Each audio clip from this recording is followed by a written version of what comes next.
Pourquoi faire simple quand on peut faire compliqué ? Après avoir passé 6 années à construire son cri-cri, Lionel Adroit s'est lancé un nouveau défi, décoller depuis le toit d'une voiture. Oui, vous avez bien entendu. Une manœuvre délicate, car le plus petit bimoteur au monde est simplement posé sur la galerie. Les roues du train principal ne sont maintenues que par des cales. Une fois le 4x4 lancé sur la piste, l'appareil peut, avec la vitesse, tout simplement tomber du toit avant même d'avoir décollé.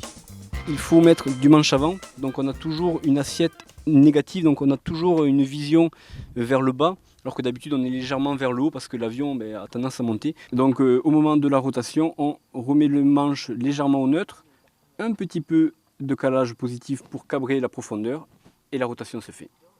Après 6 mois d'efforts, d'essais avec une maquette de l'avion à l'échelle 1, le grand jour est enfin arrivé. Sur l'aérodrome de Muret, près de Toulouse, Lionel Adroit, à bord de son cri-cri, est à 2 mètres du sol. En dessous, dans la voiture, une autre équipe est en contact radio permanent avec lui pour l'informer notamment de la vitesse. Et à 120 km/h, le cri-cri prend de la hauteur.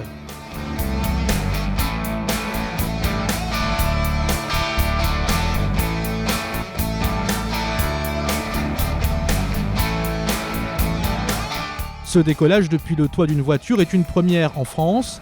Avant lui, d'autres pilotes l'ont déjà fait aux États-Unis ou au Royaume-Uni, mais l'opération reste toujours impressionnante à voir. Le 30 mai prochain, Lionel Adroit et son cri-cri réitéreront cette performance lors du meeting d'Air Expo devant 20 000 spectateurs.